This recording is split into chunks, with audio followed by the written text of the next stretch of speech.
on it, now it's now giving it a 3D form.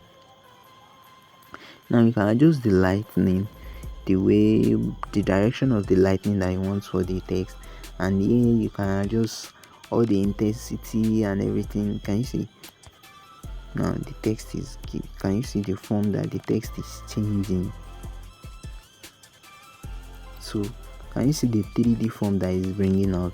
So back to the issue that I said all Pixellab normally has is that this breaking of emboss. Can you see breaking?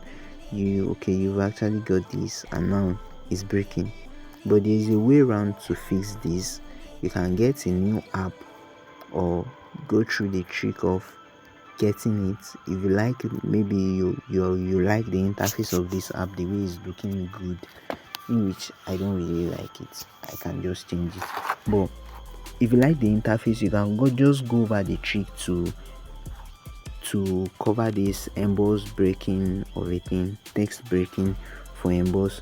So you can just go over the trick to do it, or just get another Pixellab that the emboss is fixed, but this emboss is not fixed right now. That's one issue that all Pixellab normally have it. And this perspective is just giving you another free function. Let me just off this emboss. See, yeah, so this perspective is now another entirely good part of this app, whereby you'll be able to adjust your text. Probably you want to give it a realistic view. Okay, you want to give it this way that let me adjust this. Let's do it this way. Let's restart. So if I on it this way now, if I enable it now, I'll be able to change the perspective of the text just the way it sounds. I want this text now to look, I want it to have the view of going inward. Can you see what I just did now? By just changing the perspective, and now I have another way entirely that the text is forming by just using the perspective. So that's another tool that you can make use of in Pixellab that is really amazing. So now 3D rotate give you more advanced way to use your text. It allows you to flip your text. Can you see? It's giving you this slant form that you can just make use of in some cases when they present themselves. Can you see what this is doing to the text? And now if I just increase it, the text is over. I've turned it over. Can you see? And if you do this, I've flip it over as well. So that's just it. 3D, you give it a 3D form entirely. Different from the emboss. The emboss has to do with the font end, like the face of the text, while the 3D is giving it its shape from the back, whereby if you make use of the emboss and the 3D at the same time, you have this realistic 3D effect. And you can see this tool is also breaking, but there is a way out of this. You can just come down here, and this place that is showing light, just off it. Now you have your 3D shape. This rotates, I don't want it. And you can make use of 3D rotate here as well. Can you see this? And the depth, darken. You just have to take your time to go through the app to get the functions one after the other. So I hope this video is covering the aspect that you really be enjoying. So just come back here.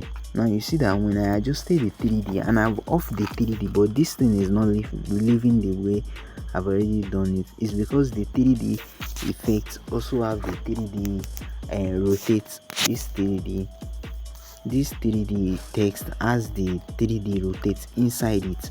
So once you customize the 3D rotate here, but you don't want it again, if you off it, it will still be reflecting, but because this one is inside here, so you can just come back here and just reset it. That circle sign here, so you reset it and you are good to go.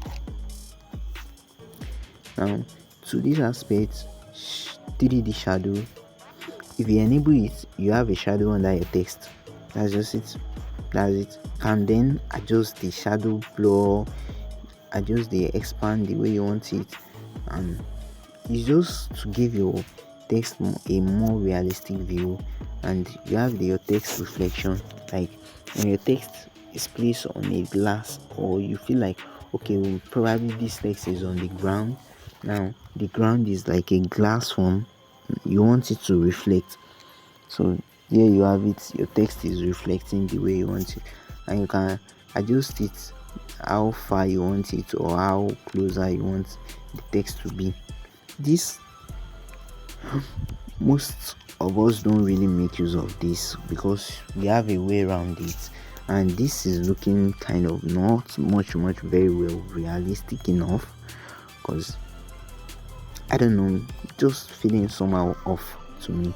So that's all about the text. Now to the one in the middle, to this guy here, most of the functions that we covered in the text will also be applicable here, but there are some other things that you'll find here, because this guy is responsible for images, shape, text, and other things that once I click it, you'll be able to see it. So unclick the text, click on this one. So now you have these are what this guy is responsible for. This guy that we just click on, this one in the middle. And once you download any Pixellab, you'll find any Pixellab, anyone in the middle is what you'll be working on. So this guy is responsible for the text import, which has to do with anything you import from your gallery. So if you click on import, you'll be able to add this guy that we added from gallery here. You'll be able to import him from here. And this one in the middle is the one responsible for his shape, this bezier, this arrow, and that's just all that is responsible for. So if you are making use of any of this, once you click on it, you have to come to this guy in the middle to adjust it back, to edit it or do anything you want to it. So I'll just be going about the shape. I'll just be using the shape as an example and the image here. So if I click on the shape now, I'll be able to edit this shape. Probably I will just have to stop the video very soon, and that's just it. Now the shape, you'll be able to customize your shape. If you click on this shape here now, if you click on it, you have various type of shape to work on, which is circle, triangle, and every other shape. So I have circle here. So here you can adjust the opacity of the shape, change the color before you finalize. You can add a stroke to it. You can reduce the opacity of the stroke as well. Probably you don't want it to be very bright. And now the size, you can just decrease it, and you can change the color of the stroke. This is just so cool about the app. And you can blow the stroke, as well. So once you just keep navigating the app, and when you get to work more on the app, when you work one after the other, you get to see different videos, you'll be able to understand some of the key functions. Because if you have to be discussing each and every function of this app, this video will take very longer than the actual time is even taking right now. So now can you see that when I add the shape, that I've added the shape now, if I did not click the shape, these are the tools that it will just be showing. Now I want to edit this particular shape, I have to click it, then it will show it. And if I click it and I'm not clicking and I'm not here, if I click on this circle, just the way I've said for the text, it's also the same thing. If I click on this circle now and I'm not here and this place is not on, this I won't be able to see all these functions here. Now I've clicked on here, now I'm here. Can you see that I'm just saying text?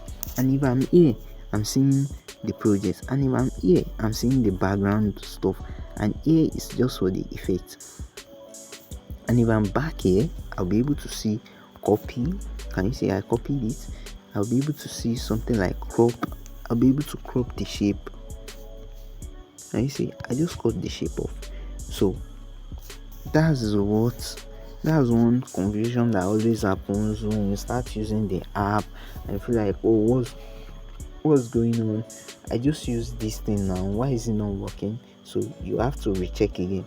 am I clicking the right thing? Am I in the right place? So when you click on it, ensure you are here as well. When you click on anything shape or anything you import, click on here and here, and make sure you are here as well. So can you see that these are the same functions that we've already gone through for the text as well, but this one has another one. If you are on the image part, color filter, you'll be able to change the hue of your color, and you can change the saturation as well, decrease it.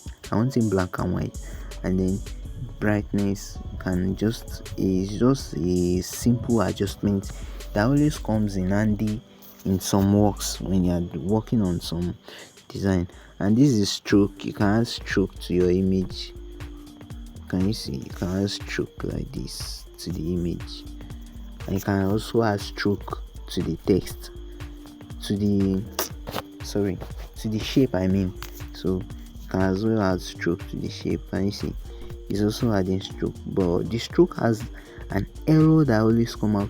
Can you see that when I increase it, it's having this flat shape here? Let me first increase it. Can you see that the stroke is not totally circled? It's not totally circled. It's giving this flat shape. Can you see? It's giving this flat one. Though it's giving it a pattern, another pattern entirely. But if you want something really circle as a stroke, you will not get to increase it up to this. And if you want to get it to increase up to this, you will have to go back to the edit part, where you will have to edit it and add the proper stroke you want. Let me just increase this opacity. Now you add the proper stroke you want for it, compared to the initial one. This one, can you see that it's not having that flat one compared to this? So you can just make use of that. This stroke works perfectly very well if you are using it on your images, just the way I did for this guy now. So you just give him this stroke. That's good. So for the shape parts, you can just make the default one that you go back to the editing and make use of it. Going to other aspect, let me see, with stroke and this eraser, you can use it to clean a part of that you don't want. You can just erase this part now. Okay, I don't want it, and now it's gone. Can you see?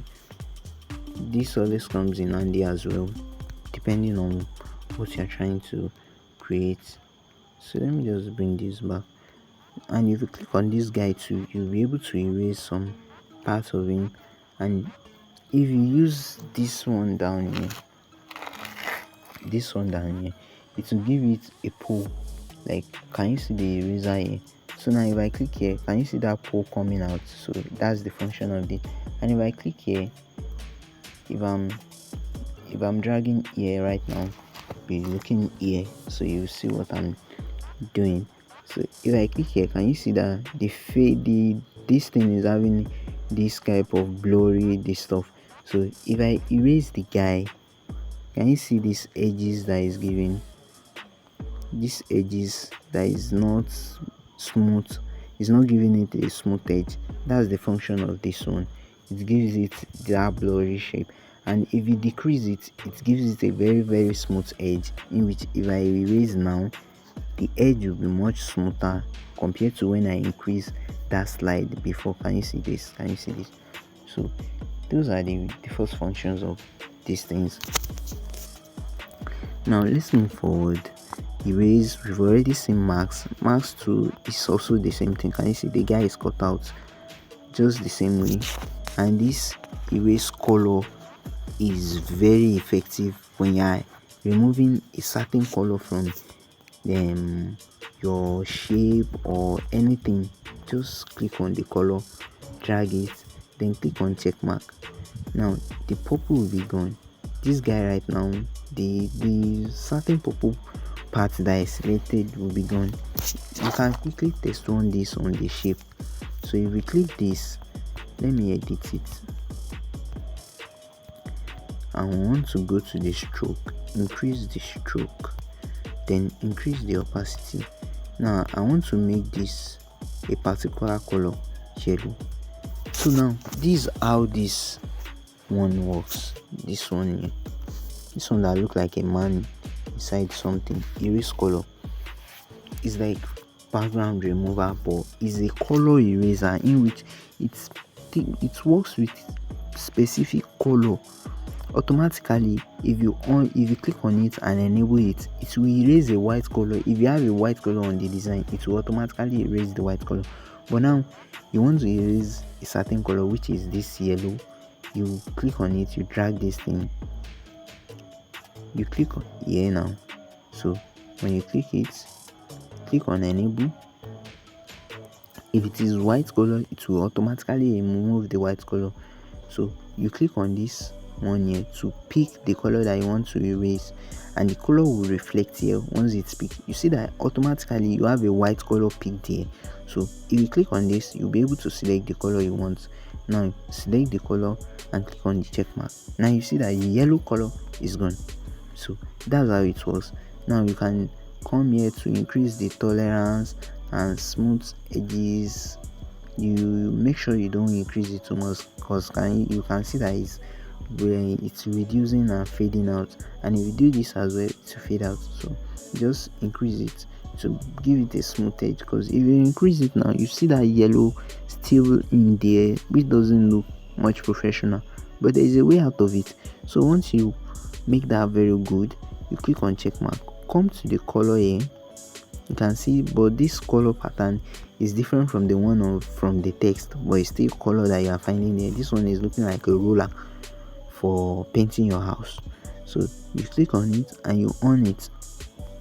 Now you can change it back to the color that it was before, and then if you increase it, you will not find that yellow edges there again. It's gone forever, for life. That's just it. That's just how it works around here for the erase color. So if you move forward to this part of rotate is same thing, and 3D shape is just 3D shape, just the way it's for 3D text as well. So let me just play around this. Can you see that it's not in 3D form? This is looking really, really cool. I think I should create something with this. Yeah, can you see that? That's just it. And the perspective is same thing as the same perspective. Can you see? I just this to fit my own custom design that I'm imagining. So you have the shadow, you can add shadow to it, increase the shadow blur, but here you can see that they are not transparent. There is no transparent or increase and decreasing the opacity. I mean the opacity of the shadow. So for the text you have another slider that has to do with the opacity, while for the shadow, for the shape or the images part, you don't have it. You can add shadow to your image as well. So let me just quickly run with this. Now if you want this shadow is looking too bright. Now you want it to look more lighter. Click on this plus button, decrease this slider, this lower slider here, decrease it. Boom. And now you have a much better shadow. Now you can add inner shadow as well. Inner shadow just the same way. Can you see that the guy is now having a yellow, white? This one is now having white. Now he's having yellow, black, purple. I'm just finding a weird color. So that's just everything about the inner shadow, and this is the same emboss we found on the text. And that's how everything works for Pixellab. No matter just know that one thing about Pixellab, no matter the version you are using, no matter anyone you are using, everything is the same thing all over the app, except from the text, which has to do with the fonts, the default fonts that comes with the app. These default fonts, they are always different any version of the Pixellab that you are using. But for me, I've already tested this blue one. It's really amazing knowing the blue one, and I really like this blue one. It's looking good. It also has a color of my brand, which is blue, but it's too bright. I don't just want it. I will have to change it because it's not showing some aspect that I need, and I will have a hard time going through that when I want to make use of it. So I will just have to change it back to what I have before.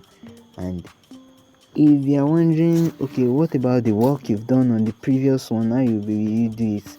Once I have my POP file on my design, on my app, I can always change the Pixellab anyhow I want it because it will reflect my work.